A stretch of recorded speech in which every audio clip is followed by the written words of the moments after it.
नमस्कार मो cooking channel कुकमस्ती को आपण मानक बहुत बहुत स्वागत करुछि। आज मु आपण मानक पई नै के आसीछि तीन प्रकार ब्रेड रेसिपी, बहुत ही इजी क्विक रेसिपी। तो चलंतु प्रथमे मु आपण मानक सहित शेयर करिवि स्वीट मिल्क एक टोस्ट रेसिपी। आ बहुत ही इजी आ बहुत ही पसंद हे आपण मानक। तो चलंतु एबे मु गोटे बाउल नै जैछि आ बाउल रे मु एठी दीटी अंडा को फटेकी देउछि। तो देखि पारुथिबे अंडा दे सारिला परे मु एठी हाफ टी स्पून स्वाद अनुसार लुण ऐड करुछि। लुण ऐड करि सारिला परे मु 4 स्पून मिल्क ऐड करुछि। आ एटा बॉइल्ड मिल्क मु मिल्क को ठंडा करिकि नैछि। तो चलंतु ए सब जिंस को हमें भल भाबरे मिक्स करि देबा। मिल्क आ एग को मु भल भाबरे मिक्स करि सारिला परे चलंतु एबे हमें गैस सेट को जिबा। तो देखि पारुथिबे मो गैस सेट को पळे आसीछि। गैस ऑन करिकि मो एठी गोटे पैन गरम हेबा पे रखि देइतली। पैन टा भल भाबरे गरम हे जाइछि। गरम हे सारिला परे मो एठी बटर गोटे स्पून दे देउछि। आ बटर को हमें भल भाबरे मेल्ट हेबा पे छाड़िबा। तो देखंतु भल भाबरे बटर मेल्ट हे जाइछि। एठी मो बटर यूज करूछि, आपण माने चाहिए रिफाइन तेल भी नै पारिबे। तो चलंतु बटर भल भाबरे मेल्ट हे जाइछि। गैस रो फ्लेम को एठी मो रखि देइछि, लो टू मीडियम फ्लेम रे रखि देइछि। तो चलंतु एबे मो अंडा मिल्क रो जो मिक्स करके रखी थी ताकू मु एठी दे दउछि। तो देखि पारुथिबे अंडा मिल्क रो मिक्स को मु दे देछि।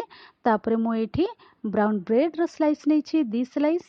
आ एठी मु ब्राउन ब्रेड यूज करूछि, आपण माने चाहिए व्हाइट ब्रेड भी यूज करि परिबे। तो देखि पारुथिबे मु गोटे साइड ही एमदी ब्रेड को रखी देछि। आपण माने चाहिए बोथ साइड भी अंडा को हल्का लगे परिबे, सेटा आपनकर ऊपर डिपेंड करूछि। तापरे मु एठी नै जाइछि मिल्क नै जाइछि। आउ एठी मु बॉइल्ड मिल्क नैछि। आउ बॉइल्ड मिल्क को मु हल्का उषुम करिकि नैछि, नहले एमती नॉर्मल मिल्क भी यूज करि परिबे। तो 2 स्लाइस रे मु लगे दउछि मिल्क। तापरे मु एठी ऐड कर दउछि सुगर। एठी मु नॉर्मल सुगर यूज करूछि, आपण माने चाहिए पाउडर सुगर भी यूज करि परिबे। तो देखि पारुथिबे मु एठी मिल्क आ सुगर को भल भाबरे स्प्रेड करि देछि।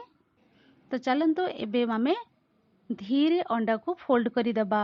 तो देखि पारुथिबे एमती हल्का मु फोल्ड करि देछि। आ पैन मोर छोट थिला सेथि पे बेसी भल भाबरे फोल्ड हे पारलानी। आपण माने चाहिए ब्रेड रो अपोजिट साइड भी भल भाबरे टोस्ट करि नेबे, किंतु मु एमती ता ऊपर रखि देकी भल भाबरे प्रेस कर देछि। आपण माने भी एमती जेंटली प्रेस करि देबे। आ गैस को मने रखिबे सब बेले लो टू मीडियम फ्लेम रे रखिबे, नहले पोड़ी जिवो। आ भल भाबरे हल्का प्रेस करिकी दी साइड भल भाबरे सेकी नेबे। तो देखि पारुथिबे सुगर मिल्क एक टोस्ट रेसिपी रेडी हो जाइए। आशा करुछि आपण मानको बहुत पसंद हेथिबो। तो चलंतु एबे आमे नेक्स्ट रेसिपी जिबा। तो चलंतु एबे मो पुणी गोटे एमती पैन गरम हेबा पे रखि देइथिले, बटर भी दे देछि मु एठी भल भाबरे। तो देखि पारुथिबे बटर भी भल भाबरे मेल्ट हो जाइछि और भल भाबरे टिके गरम हो जाइछि। तो चलंतु एबे मु एठी ब्रेड स्लाइस दे दउछि आ मु ब्राउन ब्रेड ही यूज करूछि। तो देखि पारुथिबे 2टी स्लाइस मु रखि देछि आ भल भाबरे दी साइड मु सेकी दउछि। तो एमती दी साइड भल भाबरे आपण माने भी टोस्ट कर देबे। तो चलंतु याको मु गोटे प्लेट को काढी दउछि। तो देखि पारुथिबे एठी मु गोटे प्लेट रे काढी देछि ब्रेड स्लाइस सब। तो एठी गोटे स्लाइस रे मु दे दउछि ग्रीन चटनी दे दउछि। आ आपण माने आपणक पसंद रे ग्रीन चटनी कम बेसी करि परिबे। आ एठी मु भल भाबरे स्प्रेड करि दउछि ग्रीन चटनी। तापरे आरो ब्रेड पीसेस रे मु दे दउछि सिजवान चटनी मु यूज करूछि, आपण माने चाहिए टोमाटो केचप भी नै परिबे। तो देखि पारुथिबे सिजवान चटनी भी मु भल भाबरे स्प्रेड करि देछि। तापरे एबे मु एठी रखि दउछि टोमाटो स्लाइस को रखि दउछि। एमती मु राउंड शेप रे काटि देछि। देखि पारुथिबे एमती 4 पीस को मु रखि देछि। तापरे एबे मु रखि दउछि ता ऊपरे सिझा अंडा रखि दउछि। आ सिझा अंडार भल भाबरे मु सिझेइकी ताकू नेछि आ तार चपा काढी देछि। आ भल भाबरे एमती ताकू स्लाइस रे काटि देछि। आ एठी मु 4 पीस सिझा अंडा को रखिछि। तापरे मु ता ऊपरे चाट मसला स्प्रिंकल करि दउछि। आ बहुत ही बढ़िया लागिबो, आपण माने भी एमती चाट मसला स्प्रिंकल करि परिबे। तो चाट मसला स्प्रिंकल करि देछि मु। एबे चीज स्लाइस दे दबा। जदि आपणक पाखरे चीज स्लाइस नाही ताहेले मोजरेला चीज को भी ग्रेट करिकि नै पारिबे। आ जदि टोटली चीज पसंद नहीं ताहेले सेमती ही आपण माने ब्रेड को लेकिन करें बहुत ही बढ़िया लगे। तो चलतु एबे आमे जिबा गैस साइड को। तो देखिपे गैस ऑन करके मुझे सेम पैन ही नहीं आउ भल भाव ये बटर स्प्रेड कर दूची आ बटर भल भाव मेल्ट हो जाइए। ब्रेड को आमे रखीदे धीरे आ कभर करके आमे 1 ରୁ 2 मिनिट पाखापाखि आमे भल भाव टोस्ट होगापी छाड़ा।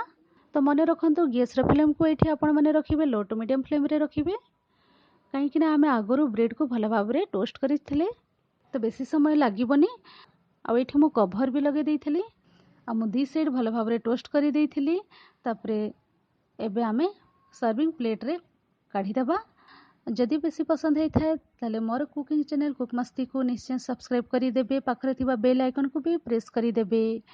तो चलतु या गोटे मु सर्विंग प्लेट को सर्व कर दूची। तो चलतु एबे मु पोटैटो सैंडविच आपण मानक सहित शेयर करी आउ एटा भी बहुत ही बढ़िया लगे खाइबा पे पूरा चटपटा लगे आपण मानक एटा भी बहुत ही पसंद है आलू सैंडविच। तो आमे प्रथमे आलू मसला तैयारी करिबा। आलू मसला तैयारी करिबा पई मु एठी गैस ऑन करके कढ़ाई गरम हेबा पे रखी देथिले आ कढ़ाई रे मु तेल दे देछि 1 बड़ चम्मच। तो चलंतु तेल गरम हो जाइछि एबे आमे कटा रसुण दे देबा आ रसुण को मु भल भाव छोट छोट पीस करके नहीं। तो रसुण को आमे बेसी समय भाजबानी किछि सेकेंड आमे भाजिबा रसुण को तार कंचा स्मेल गला पर्यंत आमे टिके भाजिबा। तो देखि पारुथिबे रसुण टिके भल भाव भाजी ही जाइछि। एबे आमे कंचा लंका पके दोछि एठी आ मु एठी कंचा लंका बहुत ही कम यूज करूछि। आपण मानकु जदि राग पसंद ताहेले कंचा लंका बढ़ाई पारिबे। ता सहित मु एठी कटा प्याज भी पके दोछि आ गोटे मीडियम साइज रो प्याज को नैछि और छोट छोट पीस करके काटिकी रखिथिली ताकू ऐड कर दोछि। प्याज देला परे आमे भल भाव सब जिनिस को आमे भाजी देबा। तो गैस रो फ्लेम को आमे मीडियम फ्लेम रे रखिकी 1 ରୁ 2 मिनिट पाखापाखि आमे भल भाव भाजी देबा। तो देखि पारुथिबे 1 ରୁ 2 मिनिट पाखापाखि हो गलानी। एबे आमे वेजिटेबल सब ऐड कर देबा। एठी मु कैप्सिकम गोटे छोट पीस नैथिली आ छोट छोट काटिकी नैछि ताकू आ कैप्सिकम को बेसी समय भाजीबानी। तो देखि पारुथिबे किछि सेकेंड मु भाजी सारिला परे एबे मु टमाटो ऐड कर दोछि आ एठी मु मीडियम साइज रो गोटे टमाटो नैथिली ताकू मध्य छोट छोट चॉप करके नैछि आ ए सब जिनिस को आमे भल भाव आहुरी 1 ରୁ 2 मिनिट आमे भाजी देबा। तो देखि पारुथिबे 1 ରୁ 2 मिनिट हो गलानी आ भल भाव सॉफ्ट हो जाइछि वेजिटेबल सब। एबे मु एठी सिझा आलू पके दोछि आ एठी मु मीडियम साइज रो 3टी आलू को सिझेकी नैथिली आ तार चोपा काढी देछि भल भाव आ भल होके चकटिकी रखिथिली ताकू मु ऐड कर दोछि। एबे मु एठी ड्राई मसला सब ऐड कर दोछि। तो देखि पारुथिबे स्वाद अनुसार लूण दे सारिला परे एठी मु हाफ टी स्पून हल्दी powder, half teaspoon red chilli powder, एठी मु धनिया पाउडर ऐड करूछि, जीरा पाउडर, चाट मसला ऐड करिबा। आपण माने भी चाट मसला जदि अवेलेबल अछि ऐड करिवे बहुत ही बढ़िया चटपटा लागिबो। गरम मसला पाउडर हाफ टी स्पून। एठी मु सब ड्राई मसला हाफ टी स्पून सब यूज करिछि। एबे हमें ड्राई मसला सब दे सारिला परे भल भाव आलू आ वेजिटेबल सब मिक्स कर देबा। तो देखि पारुथिबे एठी मु भल भाव मिक्स कर देछि 1 ରୁ 2 मिनिट भी पाखापाखि हो जाइछि आ भल भाव मिक्स हो जाइछि। एबे मु एठी धनिया पत्र गार्निश कर दोछि आ 1 मिनिट आमे भल भाव मिक्स करके आमे कुक कर देबा। तो देखि पारुथिबे 1 मिनिट पाखापाखि हो जाइछि आलू मसला रेडी हो जाइछि। तो चलंतु एबे आमे गैस रो फ्लेम को ऑफ कर देबा आ आमे एबे नेक्स्ट प्रोसेस को जिबा। तो देखि पारुथिबे एठी मु ब्राउन ब्रेड नै जाइछि 4 पीस नै जाइछि। मु प्रथमे 2 पीस को आगे रेडी कर दोछि। एबे मु दे दोछि सिजवान चटनी दोछि ब्रेड स्लाइस रे। एठी आपण माने टमाटो सॉस भी यूज करि परिबे। जदि आपण मानक पाखरे अवेलेबल अछि ताहले पिज्जा सॉस भी यूज करि परिबे। आ गोटे स्लाइस रे मु ग्रीन चटनी स्प्रेड कर दोछि। तो आलू मसला रेडी हो जाइछि आ भल भाव टिके ठंडा भी हो जाइछि। तो चलंतु एबे आमे आलू मसला सब एठी भल भाव सेट कर देबा।